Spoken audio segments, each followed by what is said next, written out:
Mieru tev un tavam namam jaunā Dieva žēlstības dienā. Šis ir vēstījums īsi par galveno. Mums dzīvē vienmēr ir situācijas, kuras mēs neizvēlamies, kuras mēs labprātāk nepiedzīvotu. Situācijas, kad līdzīgi kā man iepriekšējā nedēļā liekas viss brūk un jūk, tad noderīgi ir atcerēties, tas kungs ir mans gans. Man netrūks nenieka. Kādā psalmā, psalmu autors, ja nemaldos, tas bija Dāvida psalms, kur viņš saka, es nekad neesmu redzējis taisno nēdušu, palikušu bez maizes, vai viņa bērnus lūdza maizi. Nekad. Un ja mēs esam Kristu Jēzu, mēs esam šie taisnie. Un Dievs saka, es esmu tavs gans.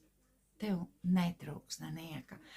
Cik bieži mēs to sev atgādinām? Man bija tāda situācija, ka vienā dienā saplīsa bremzes mašīnai, un nākamajā dienā izbeidzās akumulators. Un,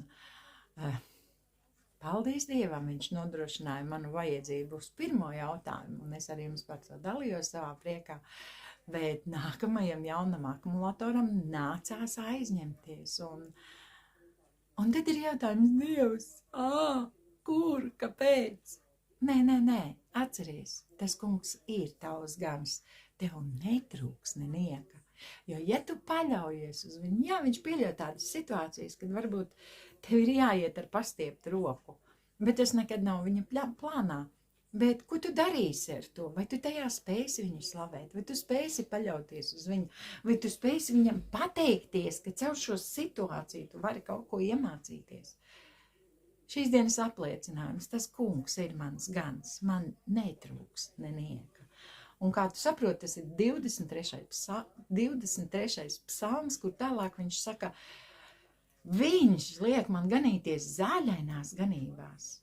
Tas ir tur, kur nekā netrūkst, kur es būšu paēdis. Viņš mani vada pie skaidra ūdens, kur arī garīgi es būšu dzidri un labi padzirtīts. Slavu Dievam! Šodien es gribu pateikties Dievam par tām situācijām, kuras es neizvēlos, un es aicinu darīt to arī tevi. Tēvs, es tev pateicos, ka mūsu dzīvē ir situācijas, kuras mēs neizvēlētos nekad, bet tu tās pieļauj. Un es tev pateicos, Tēvs, ka tu mūs vadi zaļainās ganībās un ved pie skaidra ūdens, ka tu atspirdzini mūsu dvēseli un ved mūs pa taisnības ceļiem sava vārda dēļ. Un jebš mēs staigājam tumšā ielajā, mēs ļaunam nebīstamies, jo tu esi ar mums. Tava gana vēsta un tavs gana zizlis iepriecina, jo tu esi mans gans un man netrūks nenieka. Es paļaujos pilnībā uz tevi, Tēvs, tāpēc šodien, lai par manu dzīvi tev ir slava, gods un pateicība, lai kas arī notiktu, tava roka ir pār mums, tu mūs vadi, un es tev par to pateicos. Jēzus vārdā, āmen. Āmen.